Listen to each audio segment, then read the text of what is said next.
Sir పిల్లల్ని నేను report అడిగాను సార్. వాళ్ళు తయారు చేస్తున్నారు, మాకు ఇస్తారు. ఆ ఇద్దరు లెక్చరర్స్ ఎవరైతే ఉన్నారో వాళ్ళు కాలేజీకి ఈరోజు రాలేదు.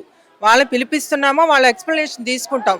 ఖచ్చితంగా ఎటువంటి అన్యాయం ఉన్నా మేము డిపార్ట్మెంట్ పరంగా ఖచ్చితమైన చర్యలు తీసుకుంటాం సార్. ఆల్రెడీ హైయర్ అఫీషియల్స్కి మేము ఇన్ఫార్మ్ చేశాము. వాళ్ళ నుండి మాకు డైరెక్షన్స్ వస్తున్నాయి. ఇమీడియట్గా రిపోర్టు మాకు సబ్మిట్ చేయమన్నారో తయారవుతుంది సార్. అది వచ్చిన తర్వాత మేము ఏం యాక్షన్ తీసుకోవాలో తీసుకుంటాం సార్. అది కూడా అంటున్నారు సార్. నేను ఇప్పుడు నాకు నేను వెళ్ళే వరకు పిల్లలు ఎవరు నా దగ్గరికి వచ్చి చెప్పలేదు సార్. ఇంత జరగదు సార్. లేకపోతే నాకు సీసీ ఫుటేజ్ దగ్గర జరగలేదు సార్ ఈ విషయం. మేము అంతా తీసి చూస్తున్నాము.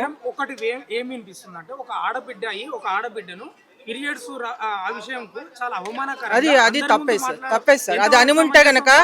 అది అని ఉంటే మేము హైయర్ అఫీషియల్స్ కి మేము రిపోర్ట్ ఇస్తాం సార్. కంపల్సరీ ఇస్తాం. తప్పు సార్. లేదు అలా ఏం లేదు సార్. ఈ కాలేజీ బాగా prestigious college sir. 80% last year result sir. అట్లా లేనిపోని మాటలు ఏమి మీరు అనకండి దయచేసి. లేదు సార్. లేదు.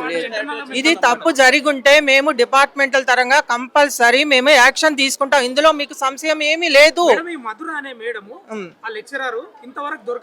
రాలేదు, ఆబ్సెంట్. మేము నంబర్ ఆఫ్ టైమ్స్ ఫోన్ చేస్తున్నాం సార్. ఇద్దరు కాలేజీకి రాలేదు. అవును సార్, ఇప్పుడే చెప్తున్నారు సార్. వాళ్ళు ఇంగ్లీష్ కాదు సార్. ఒక ఆవిడ శ్రీలక్ష్మి అనే వచ్చి నాకేం చెప్పకుండానే వెళ్ళిపోయారు. రిజిస్టర్ లో సైన్ లేదు. నాకు తెలియదు సార్. నా రిజిస్టర్ లో సైన్ లేదు.